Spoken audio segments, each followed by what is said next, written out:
Hello दोस्तों, पिछले video में मैंने बताने का प्रयास करता हूँ वेन सांग के बारे में, क्योंकि वह चीनी यात्री या जो है हमारा वर्धन वंश यानी पुष्यवती वंश के समय में या हर्षवर्धन के शासन काल में ही आया था और यहाँ के जो है के बारे में जो है वर्णन किए हैं और अपने पुस्तकों में अपनी पुस्तक उनकी जो पुस्तक है वह शिवकी नामक ग्रंथ में जो है रचना किए थे। तो आइए हम लोग जानते हैं कि जो है उत्तर भारत में जो है पुष्यभूति वंश यानी वर्धन वंश के बारे में आज हम चर्चा करते हैं, क्योंकि हम देखते हैं कि उत्तर भारत पर जो है हुनों का लगातार जो है आक्रमण हो रहा था। इसका परिणाम स्वरूप यही हुआ था कि इस समय जो है साम्राज्यवादी जितने भी गुप्त वंश के लोग जितने भी थे साम्राज्यवादी प्रवृत्ति के थे, लेकिन इनके पतन होने से जो है छोटे छोटे नए राजवंशों का उदय हो चुका था इन भारत में, तो और प्रसार भी होने लगा था। छठी शताब्दी के मध्य में आते आते यानी 550 ईस्वी के बाद लगभग देखते हैं कि गुप्त साम्राज्य जो है पूर्ण रूप से छिन्न भिन्न हो गया, अलग थलग पड़ गया। तो अनेक स्थानीय सामंतों और शासकों ने उनके जितने भी सामंत थे और शासक जितने छोटे छोटे थे सभी अपनी स्वतंत्रता घोषित कर दिया और अपनी सत्ता की संघर्ष बढ़ाने के लिए यह दौड़ पड़ा कि अपनी साम्राज्यवादी लिप्सा पाने के लिए। तो वल्लभी में जो है यानी यहाँ पर जो है वल्लभी यानी गुजरात है, तो वल्लभी में भी जो है हम देखते हैं कि मैत्रक वंश की स्थापना होती है। यहाँ क्या है, मैत्रक जो है वंश की स्थापना होती है यहाँ वल्लभी में। इसी तरह मालवा में देखते हैं यानी यशोधर्मन के नेतृत्व में, यशोधर्मन यानी ये क्षेत्र जो है ये पूरा क्षेत्र है, ये भी क्षेत्र में भी हुआ। इसी तरह हम देखते हैं कि पंजाब के क्षेत्र में, पंजाब में कुछ जो है यहाँ पर जो है पंजाब के क्षेत्र में हुनों का जो है यहाँ कब्जा हो चुका था इस जगह। इसी तरह हम देखते हैं कि जो मगध में जो क्योंकि गुप्तों के बाद हम देखते हैं उत्तर गुप्तों के समय उत्तर गुप्तों ने जो यहाँ पर मगध का क्षेत्र जो है यह स्वतंत्र घोषित कर दिया था। इसी तरह कन्नौज में भी हम देखते हैं कि यहाँ पर जो है मौखरी वंश की स्थापना करते हैं। क्या है, मौखरी वंश की जो है स्थापना होती है। तो इस तरह से उत्तर भारत के जितने भी है सभी क्षेत्रों पर जो है अपनी स्वतंत्रता अपनी सत्ता को पाने के लिए वर्चस्व बढ़ाने के लिए तो दौड़ पड़ता है इस समय यहाँ पर। तो इस समय हम देखते हैं कि जो है पूर्वी पंजाब को यानी पूर्वी पंजाब का जो क्षेत्र है वह जो अधिकार करके थानेश्वर को यानी थानेश्वर यहाँ पर है तो हरियाणा के पास ही है, तो उसको केंद्र बनाकर यानी राजधानी बनाकर पुष्यभूति वंश की स्थापना करती है। यानी यहाँ जो है पुष्यभूति वंश की स्थापना करता है। तो इस समय हम देखते हैं कि जो है ये हम लोग देखते हैं कि जो उसकी वंशावली है पुष्यभूति वंश या वर्धन वंश भी कहा जाता है। वर्धन कहा जाता है कि यह जो है उसकी उपाधि थी। तो नर वर्धन है, उनकी पत्नी है वजनी देवी, राज्यवर्धन प्रथम जो अप्सरा देवी उनकी पत्नी है, आदित्य वर्धन जो महासेन गुप्ता है जो मालवा के शासक जो उत्तर गुप्त शासन की बन थी। मालवा की जो है यहाँ पर जो है इस जगह क्षेत्र है मालवा, क्या है मालवा, तो मालवा के शासक जो उत्तर गुप्त के शासक की बहन की जो है शादी किया था। उसी तरह प्रभाकर वर्धन यशोमती मालवा नरेश यशोवर्मन की पुत्री से विवाह किया था। इस तरह से मित्रता भी जो है हुई थी उस समय। तो इस तरह से हम देखते हैं तो ये जो हम पुष्यभूति वंश जो है या पुष्यभूति वंश या वर्धन वंश की जानकारी हमें कैसे प्राप्त होती है, ये 3 तरह से प्राप्त होती है। सबसे पहले हम देखते हैं कि इसके स्रोत के बारे में, ये कौन कौन से स्रोत हैं जो हमें वर्धन यानी पुष्यभूति वंश की जानकारी हमें मिलती है। तो सबसे पहले आइए देखते हैं साहित्य के क्षेत्र में पुरातात्विक और विदेशी विवरण, ये तीनों विवरणों साक्ष्यों और तथ्यों से पता चलता है कि हमारा जो है पुष्यभूति वंश कितनी बड़ी विशाल हमारा साम्राज्य बनाए हुए थे। तो आइए हम लोग देखते हैं कि वानभट्ट उनका दरबारी कवि थे हर्षवर्धन। तो उस समय ये हर्षचरित जो लिखे थे 8 अध्याय में है। अध्याय उच्छ्वास भी कहा जाता है, जो अध्याय है उस समय उच्छ्वास भी कहा जाता है। इसी तरह देखते हैं हर्षचरित भी जो है बहुत सारे जो है वर्णन किए इसके बारे में। कादम्बरी है दूसरा जो है कादम्बरी, ये भी संस्कृत साहित्य का है। ये भी लिखे हैं वानभट्ट ने। इसी तरह एक और ग्रंथ है हमारा आर्य मंजूश्री मूल कल्प है, यह एक क्या है, बौद्ध ग्रंथ है। और ये बौद्ध ग्रंथ की किस संप्रदाय से है, महायान शाखा से संबंधित है। इस ग्रंथ में क्या लिखा हुआ है, हर्षवर्धन के लिए यानी हर्ष के लिए जो है हा शब्द का प्रयोग आया है। बहुत इंपॉर्टेंट क्वेश्चन कि किन ग्रंथों में जो है हर्षवर्धन के लिए हा शब्द आया है, इसलिए नोट करने वाली बात है कि ये जो है हा शब्द जो है हमारा आर्य मंजूश्री मूल कल्प जो बौद्ध ग्रंथ है, जो महायान शाखा संबंधित है यह पुस्तक है, तो यह जो हर्ष के लिए हर्ष शब्द आया है। उसी तरह हर्षवर्धन के भी हर्ष का ये 3 नाटक जो लिखे हुए हैं बहुत ही महत्वपूर्ण फेमस है। देखते हम लोग जो है इसके बारे में। प्रियदर्शिका जो है 4 अंक का ये भी है। और ये जो प्रियदर्शिका जो है ये वत्सराज जो है, वत्स के जो राजा जो थे उदयन थे, वो उदयन जो है दृढ़वर्मन की पुत्री से प्रेम कथा था, यानी दृढ़वर्मन की जो पुत्री है उसकी जो प्रेम कथा का वर्णन प्रियदर्शिका में जो है था। उसी प्रकार हम देखते हैं अगला जो है रत्नावली, ये 4 अंकों का नाटक है। या भी है क्या, सिंहल देश। सिंहल देश का तात्पर्य है हमारा यहाँ श्रीलंका, क्या है, श्रीलंका है हमारा, सिंहल देश का मतलब यही हुआ। तो इस सिंहल देश की जो कन्या है वहीं की जो रत्नावली है, और कौशाम्बी राजा जो उदयन का जो है प्रेम कथा का वर्णन है, साथ साथ जो है उसका विवाह की भी जानकारी हमें मिलती है इस रत्नावली नाटक में जो हर्षवर्धन के द्वारा लिखी गई है। अगला हम देखते हैं नागानंद जो है, ये भी हमारा 5 अंक का नाटक इसमें है। यह बौद्ध धर्म से लिया गया है, याद रखेंगे कि बौद्ध धर्म से इनमें से किससे लिया गया है, नागानंद जो नाटक है वह बौद्ध धर्म से लिया गया है। इसी तरह देखते हैं ये सिद्ध कन्या वहां की जो मलयवंती है, याद रखेंगे मलयवंती का प्रेम कथा है, यानी विद्याधर कुमार जिमुतवाहन का और सिद्ध कन्या मलयवंती का जो है प्रेम कथा है। यह कथा सरित सागर और जो है बृहद कथा मंजरी से जो है यह लिया गया है। याद रखेंगे नागानंद जो है यह कथा सहित सागर और बृहद कथा मंजरी से जो लिया गया है। तो इससे हमें जितने भी हम बताने का प्रयास किए हैं इन्हीं से जो है साहित्य, इससे हमें पुष्यवती वंश की जानकारी मिलती है।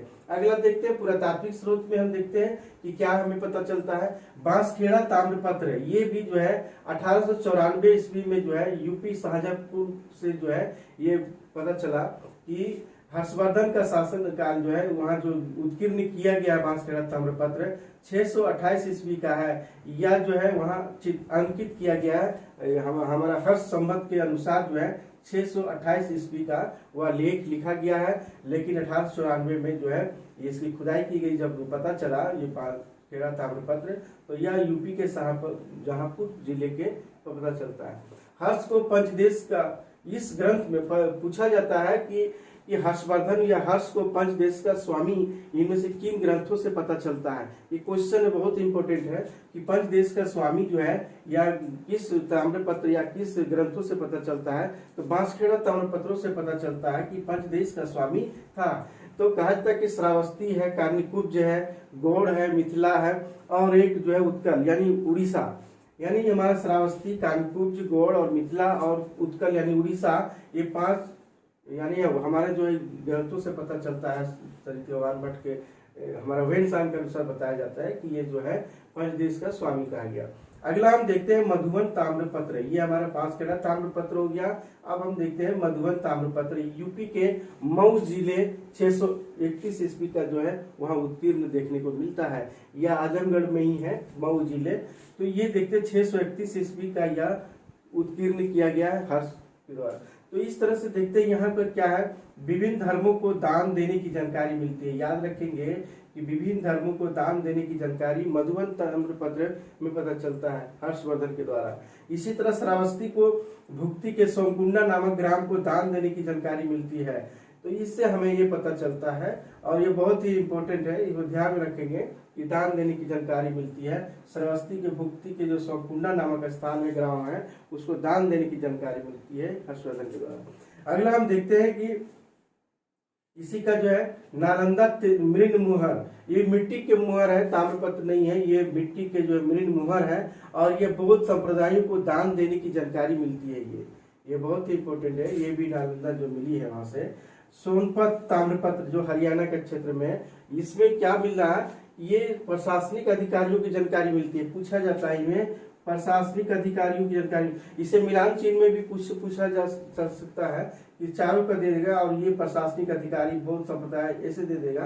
तो प्रशासनिक अधिकारियों की जानकारी सोनपत्र ताम्रपत्र से हमें पूरा जानकारी मिलती है। एक और बहुत इंपॉर्टेंट है हर्षवर्धन। हर्षवर्धन या हर्ष का पूरा नाम हर्षवर्धन किन ग्रंथों से पता चलता है? तो सोनपत्र जो है ताम्रपत्र से पता चलता है कि हर्षवर्धन का पूरा नाम हर्षवर्धन शब्द वहां मिलता है। ये बहुत इंपॉर्टेंट है, इसको नोट कर लेंगे। इसी तरह देखते हैं जयदेव ने जो है, जो हमारा लेखक है, वह जो है हर्ष को कविता का कामिनी का हर्ष कहा है। कविता कामिनी का हर्ष या किसने कहा था? तो ये हमारा जयदेव ने कहा था। इसी तरह सोढल ने जो है हर्ष को क्या कहा? वाणी का हर्ष कहा। तो वाणी का हर्ष किसने कहा? सोढल ने कहा। तो ये सब हमारे जितने भी कंटेंट जो बताने का प्रयास कर रहे हैं, जैसे परीक्षाओं से संबंधित परीक्षा में पूछे जाते हैं, इसको ध्यान में रखेंगे। एहोल लेख, ये चालुक्य नरेश जो है यानी पुलकेशिन जो है द्वितीय का लेख है ये। और यह लेख रवि कीर्ति, उनके दरबारी कवि जो थे रवि कीर्ति ने ही लिखा था। ये भी जो है इससे संबंधित जो है पता चलता है हर्षकालीन यानी पुष्यभूति वंश के समय में जो हर्षवर्धन का, उसकी भी जानकारी एहोल लेख से पता चलता है। क्योंकि हर्षवर्धन और जो पुलकेशिन द्वितीय का युद्ध का वर्णन है इसमें क्या है? युद्ध का वर्णन है, इसलिए नोट कर लेंगे सब। और यह जो है इससे पता चलता है एहोल लेख से। इसी प्रकार हम देखते हैं कि जो है पुष्यभूति वंश जो था वह बहुत सारे इतिहासकारों में जो है अलग अलग बातें कही। और इस समय जो है कि किस संप्रदाय से थे, ब्राह्मण थे या क्षत्रिय थे या वैश्य या शूद्र या किस तरह के थे। तो विभिन्न इतिहासकारों में जो है अलग अलग बातें कही। RS त्रिपाठी, BS पाठक और UN घोषाल जो है ये क्या कहा कि ये जो है हमारा पुष्यभूति वंश के जो थे वे वैश्य संप्रदाय से थे। इसी तरह KP जायसवाल, M राय और पीटरसन महोदय का कहना है कि यह जो है क्षत्रिय था। इसी तरह हम देखते हैं ह्वेन सांग जब थे तो हर्ष को फीसे कहा। तो फीसे का तात्पर्य क्या है? वैश्य है। फीसे का तात्पर्य वैश्य उन्होंने कहा अपने अनुसार। हर्षचरित में जो है पुष्यभूति वंश की तुलना चंद्र से की है और मौखरी वंश की तुलना जो है क्या है? तुलना सूर्य से की है। ये चंद्र से की है पुष्यभूति वंश का और मौखरी वंश को सूर्य से किया गया है। या जो वानभट्ट के द्वारा जो लिखा गया है जो है हर्षचरित, उसमें जो है यह अंकित किया गया है। तो इस तरह से देखते हैं कि जो है इस समय जो है हमारा जो है नरवर्धन, राजवर्धन, आदित्यवर्धन, इसके बाद सबसे शक्तिशाली होकर उभरने वाला हमारा यही था। हर्षवर्धन भी था लेकिन इसके बाद है। लेकिन प्रभाकर वर्धन बहुत ही प्रतापी शासक जो है बना इस समय प्रभाकर वर्धन। क्योंकि यह देखते हैं कि इस समय पूर्वी पंजाब को बनाकर केंद्र बना करके और हमारा थानेश्वर को राजधानी बनाकर जो है ये हमारा शासन सत्ता संभाले हुए थे। और इन्होंने जो है देखते हैं कि जो है इस वंश की राजाओं की उपाधियां भी थी। वर्धन क्या है? वर्धन जो था, वर्धन कहा जाता है कि यह जो है उपाधि है। और इसमें हम देखते कि प्रभाकर, इसके जितने भी गुप्तों के ये भी क्या थे? वर्धन वंश जो पुष्यभूति ये सब भी जो वंश के जो थे सभी किसके सामंत थे? अधीनस्थ थे। गुप्तों के अधीनस्थ सामंत थे या अधिकारी के रूप में इन लोग भी थे इसी तरह। लेकिन जब ये पूरी तरह से जब ये अपने स्वतंत्र सत्ता हुई तो इन क्षेत्रों पर बल्लभी में, मालवा में, पंजाब में, ये सब मगध में, यानी सभी क्षेत्रों में जो है अपनी अपनी स्वतंत्र सत्ता की होड़ लगी। उसी समय जो है पुष्यभूति वंश में जो है कि लोग जो है इसी समय जो है अपनी स्वतंत्र सत्ता बनाए हुए थे। प्रभाकर वर्धन इस वंश का सबसे प्रतापी शासक था और इस वंश का महान शासक हुआ। इन्होंने परम भट्टारक और महाराजा धीराज की उपाधि ली थी। इन्होंने क्या थी? परम भट्टारक और महाराजा धीराज की जो है उपाधि ली आई प्रभाकर वर्धन। तो इस तरह से हम देखते हैं कि यहाँ पर जो है हर्षवर्धन हमारा वानभट्ट के द्वारा जो लिखी गई है हर्षचरित में वानभट्ट के द्वारा जो है प्रभाकर की बहुत ही प्रशंसा किया गया है। प्रभाकर वर्धन को क्या कहा गया? इसमें प्रतापीशील बताया गया। क्या कहा गया? प्रतापीशील कहा गया प्रभाकर वर्धन को। तो इस तरह से जो है वह वानभट्ट के द्वारा जो लिखी गई हर्षचरित में वह कहा है कि वह हुन रूपी मिर के लिए सिंह था। वह क्या है, हुन रूपी के लिए क्या था, सिंह था, सिंह के जैसा था। सिंधु देश का राजा के लिए ज्वर था, यानी सिंध क्षेत्रों में भी जो है वो अपना दबदबा बनाए हुए थे। गुर्जर की निद्रा भंग करने वाला था, गुर्जर प्रतिहार वंश के जितने भी थे सभी को निद्रा भंग करने वाला था। गंधार राजा, यानी हमारा उत्तर पश्चिम क्षेत्र में जो है पाकिस्तान का साइड है, तो वे गंधार रूपी सुगंध गज के लिए कुट हस्ती का ज्वर था। इसी तरह लाट, या लाट मतलब गुजरात है, लाटों की पटुता का अपहरण करता था। मालो देश की लता रूपी लक्ष्मी के लिए परशु था। तो इस तरह से उनकी कविता के माध्यम से बताने का प्रयास किया है वानभट्ट ने हर्षचरित में प्रभाकर वर्धन के लिए। तो इस तरह से हम देखते हैं कि वह उसे हुन, हरिण, केसरी, सिंधु, राजवर, मालव, लक्ष्मीलता, परशु इत्यादि उपाधियों से विभूषित करता है। इन ग्रंथों में से देखने को मिलती है। उसने हुनों पर विजय प्राप्त की थी, माने पंजाब के हुनों जो कब्जा किए हुए थे उन पर विजय प्राप्त किया था। वह सूर्य का उपासक था। क्या था ये, सूर्य का जो है, सूर्य का उपासक था, हमारा सूर्य का उपासक था ये प्रभाकर वर्धन। इसी तरह देखते ही वह मखरियों से वैवाहिक संबंध भी स्थापित किया था। अपनी पुत्री यानी राजश्री का जो विवाह जो था, ये राजश्री जो इनकी पुत्री है और राजवर्धन का पुत्र और ये हर्षवर्धन दोनों पुत्र है। राजश्री उसकी पुत्री है प्रभाकर वर्धन का। तो इन्होंने मौखरी वंश के, यानी मौखरी वंश का जो ये हमारा मौखरी वंश के जो थे वो उनके साथ जो है गिरिवर्मन द्वितीय से शादी करवाया था अपनी पुत्री का। तो इसी प्रकार हम देखते हैं इसी तरह राजवर्धन द्वितीय अपने पिता यानी प्रभाकर वर्धन की आज्ञा से, यानी राजवर्धन अपने पिता की आज्ञा से जो है ये भी है जो थे वह भी हुनों से युद्ध करने गया था। और इसी समय जो है प्रभाकर वर्धन की बहुत ही गंभीर जो है बीमार हुए और उसी समय हर्षवर्धन को सूचना कुरंगक को दिया था। कुरंगक ये राजदूत है हमारा, कुरंगक क्या है, राजदूत है। तो ये देखते हैं कि ये राजदूत जो है हर्ष को पहला बार सूचना, क्योंकि पिता जो है जब गंभीर रूप से जो बीमार हुए तो हर्ष को जो सूचना देने वाले कुरंगक नामक राजदूत था। और इस तरह से देखते हैं कि जो है इसमें इनके इलाज के लिए प्रभाकर वर्धन जब बीमार हुए तो उनके इलाज करने के लिए जो है रसायन और सुसेम नामक राजवैद्य थे, उन्हें बचाने का पूरा प्रयास किया लेकिन वह मृत्यु हो गए। तो इस तरह से उनकी रानी जो यशोमती है, यानी उनकी रानी जो यशोमती है, ये क्या किए, उनकी जो है चिता में जो है जाकर आत्मदाह कर लिया।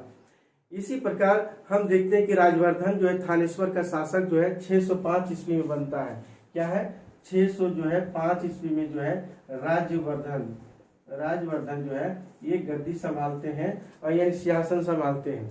तो इस समय हम देखते हैं कि 606 ईस्वी में क्या करता है, गिरिवर्मन द्वितीय पर जो है बंगाल के शासक जो थे, यानी बंगाल का जो शासक जो था इस समय बंगाल जो था वह गौड़ के शासक जो है गौड़ है, उसका शासक जो है शशांक है और उत्तर गुप्त का जो शासक है देवगुप्त है। क्या है, देवगुप्त है, याद रखेंगे ये देवगुप्त और बोर्ड के शासक शशांक ने मिल करके गिरिवर्मन द्वितीय यानी हमारा जो है मौखरी वंश के गिरिवर्मन द्वितीय की जो राजा जो थे गिरिवर्मन द्वितीय जिससे राजश्री का विवाह हुआ था उनकी जो है हत्या कर देता है। और तो इस समय हम देखते हैं कि बंगाल के शासक शशांक और मालवा के जो शासक जो थे वह देवगुप्त है, वह सम्मिलित रूप से आक्रमण कर दिया। राजवर्धन जो है अपने पक्ष लिया गिरिवर्मन द्वितीय का, लेकिन देवगुप्त जो है को पराजित किया। और इसी तरह जो है हम देखते हैं देवगुप्त और शशांक ने जो धोखे से जो है गिरिवर्मन द्वितीय की हत्या करवा दिया। अब क्या होता है कि गौड़ के राजा जो शशांक जो थे वह राजवर्धन की अधीनता स्वीकार कर लेता है, लेकिन अपनी कन्या का विवाह जो है राजवर्धन से करने के लिए जो प्रस्ताव रखा इन्होंने कि हम अपने पुत्री से विवाह करवाएंगे। लेकिन क्या किया कि राजवर्धन विश्वास के साथ जो है उनके दरबार में गए, निहत्थे गए और अब दरबार में अपनी बहन को साथ को राजश्री को भी लेके गए थे। वहां पर विश्वासघात करके शशांक ने जो है मार डाला और राजश्री को बंदी बना लिया गया। लेकिन किसी तरह जो है राजश्री वहां से भाग निकली। यह सूचना जो है कुंतल जो हर्ष का अश्वरोही था, हर्ष को जो है यह सूचना दी गई। हर्षवर्धन का जो जन्म कितना था 500 जो है यानी हर्षवर्धन के उस समय जो है जन्म हुआ था 590 में, और इसे जब हुआ, जब पता चला कि बड़े भाई का यानी राजवर्धन की हत्या कर दी गई है, तो ये कुंतल जो थे यानी हर्ष का अश्वरोही, उन्होंने ही सबसे पहले हर्षवर्धन को सूचना दी थी। तो 16 वर्ष की उम्र में, यहीं पर जो है 16 वर्ष की उम्र में उन्हें सिंहासन संभालना पड़ा, यानी विपरीत परिस्थिति में जो है यह जो है राजा बना हर्षवर्धन। और अपने सेनापति भंडी की सहायता से राजश्री को खोजने का सबसे पहले उद्देश्य था अपनी बहन को। और दिवाकर मित्र जो थे हर्षवर्धन का मित्र थे, दिवाकर मित्र हर्षवर्धन का मित्र था, जो राजश्री का जो है बहुत समझाया, क्योंकि वह जो है जीने का मन नहीं था, तो बहुत ही किसी तरह जो है उसे जीने का जो है जीवन जीने के लिए जो है का पाठ पढ़ाया। और इसी तरह जो है कन्नौज, अब क्या होता है कि कन्नौज में उनकी बहन जो है राजश्री को जो है राजश्री ने हर्षवर्धन की सहायता से राजभार संभाला, लेकिन वास्तविक हर्षवर्धन के हाथों में ही जो है ये शक्ति रहा। और हम देखते हैं कि हर्षवर्धन ने जो है थानेश्वर में जो कन्नौज का राज विस्तार किया और अपनी राजधानी बाद में कन्नौज ले आया, यानी हर्षवर्धन ने जो है अपना जो है ले आया, अपनी राजधानी बना लिया कन्नौज को। तो इस तरह से देखें कि जो है ये पुष्यभूति वंश के बारे में हम अगला जो वीडियो में बताने का प्रयास करेंगे, हर्षवर्धन की जीवनी और उनकी उपलब्धियों के बारे में हम चर्चा करेंगे। तब तक आज का क्लास यहीं समाप्त होता है।